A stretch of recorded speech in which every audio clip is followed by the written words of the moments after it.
Hello tout le monde, j'espère que vous allez bien.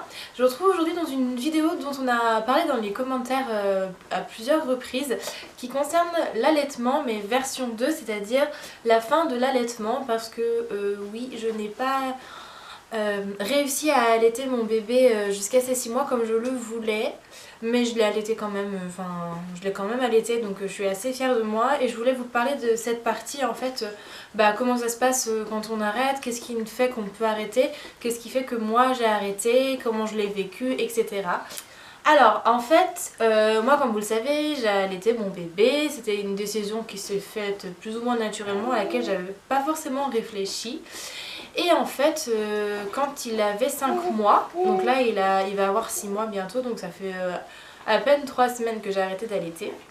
Donc j'étais chez mes parents et en fait je remarquais que chez lui qui faisait ses nuits, il faisait plus ses nuits, il pleurait beaucoup plus qu'avant et je comprenais pas vraiment ce qui se passait et à la base je l'avais pas forcément associé à l'allaitement puisque il prenait toujours le sein, il le prenait pas forcément longtemps mais en fait moi je pensais que le lait il avait évolué et que c'était peut-être un lait qui était il en fallait pas beaucoup pour que ça puisse suffire et donc voilà je le savais pas ce qui va se passer, je me mets un petit peu dans le suspense et en fait donc mon bébé n'allait pas bien, je ne comprenais pas et en fait j'avais remarqué qu'il ne faisait plus caca donc ça me perturbait parce que ça a duré un petit moment, c'est-à-dire qu'il n'a pas fait caca pendant 5 jours, à partir du 3e jour ça a commencé à m'inquiéter, j'ai été en pharmacie, ils m'ont donné des supposés à glycérine, donc quand je mettais des supposés à glycérine ça fonctionnait mais il ne refaisait pas caca tout seul, donc je commençais un peu à paniquer parce que je me demandais ce qui se passait, donc j'ai pris rendez-vous chez mon médecin.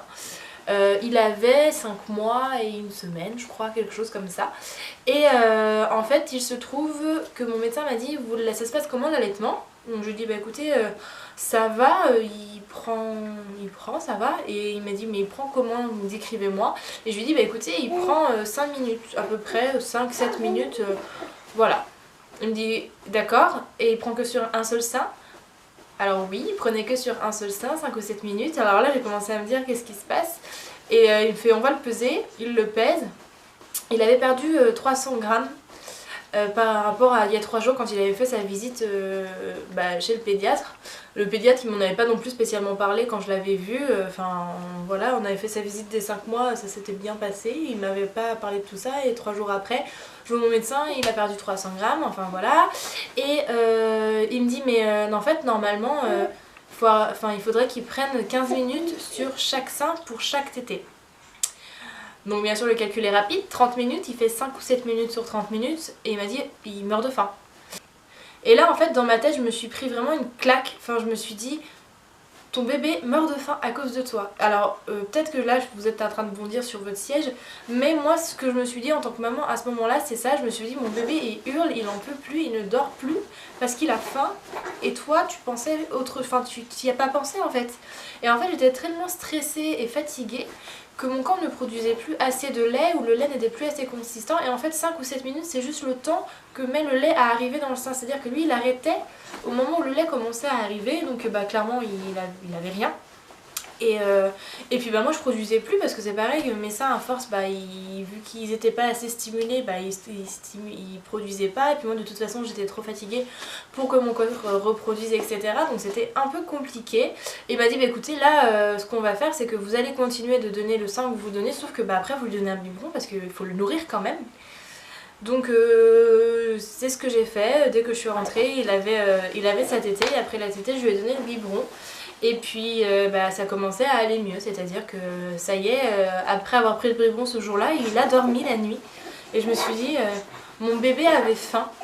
Et c'est là en fait où on voit toute la difficulté d'être parent, c'est que les bébés ça ne parle pas, on ne sait pas, on essaye de deviner et on fait parfois des petites... je le vis comme une erreur et je le vis toujours mal aujourd'hui parce que je me dis que j'aurais peut-être dû le savoir et qu'à aucun moment personne ne m'a prévenu que ce genre de choses pouvait arriver et c'est ça dans la maternité, c'est que personne ne nous prévient de rien parce que je pense que chaque situation est différente, chaque arrêt de l'allaitement est différent et en fait moi ça a été un arrêt soudain, contraint et que j'ai très mal vécu parce que je m'y attendais pas, parce que j'étais pas prête à allaiter, parce que ce moment là pour moi je pouvais pas m'en passer encore et Et parce que je me suis sentie super coupable en fait de ne pas avoir réalisé que mon allaitement ne suffisait pas. Je me suis sentie incapable de nourrir mon bébé. Et voilà, c'était une sensation qui était assez culpabilisante.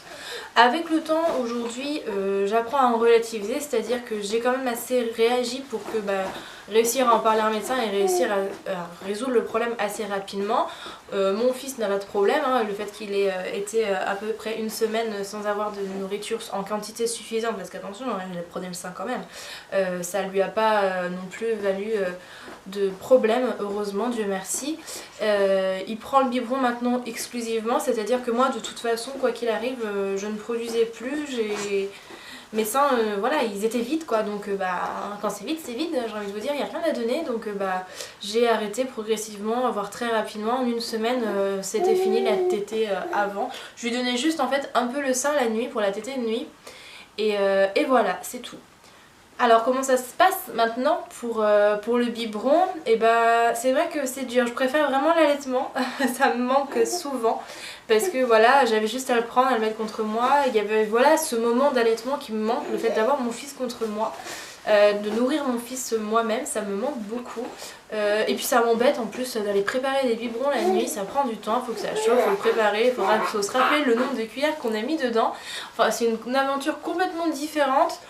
En plus les biberons faut les prendre, les laver, les nettoyer, les compter, les machins, les trucs, oh là là, fou. Voilà, je pense que j'ai été maman allaitante naturellement, peut-être je sais pas, parce que j'avais un peu la flemme de faire tout ça, non je saurais pas dire, hein, je plaisante quand je dis ça, mais c'est vrai que c'est plus contraignant pour moi de donner le biberon, mais bon, hein, c'est pareil, comme je vous dis, je le nourris, donc il prend maintenant son biberon. J'ai été accompagnée par mon médecin pour savoir les doses en fonction de son poids, savoir comment donner, savoir comment appréhender, etc. tout ce qui était biberon. Et ça se passe très bien aujourd'hui, voilà. Donc j'ai accepté le fait que j'ai arrêté d'allaiter, même si parfois ça me manque, c'est la vie.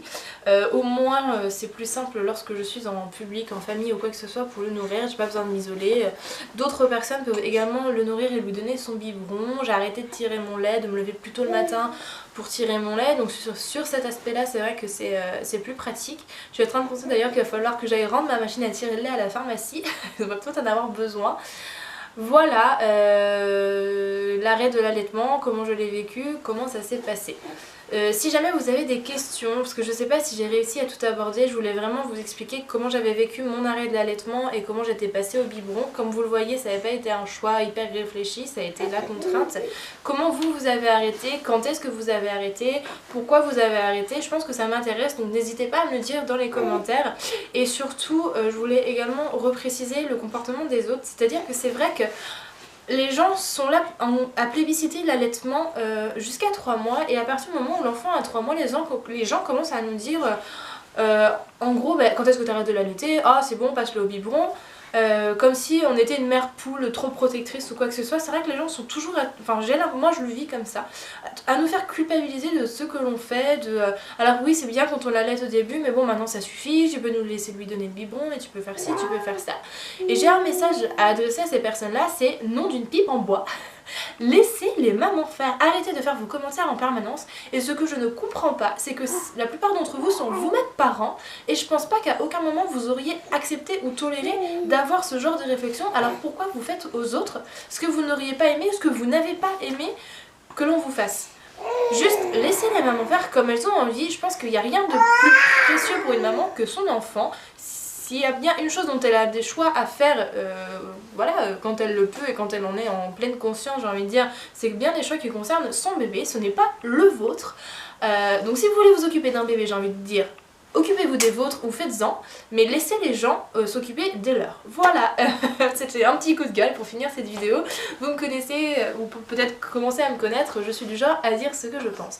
Sur ce, je vous fais vraiment plein de bisous. Bye bye!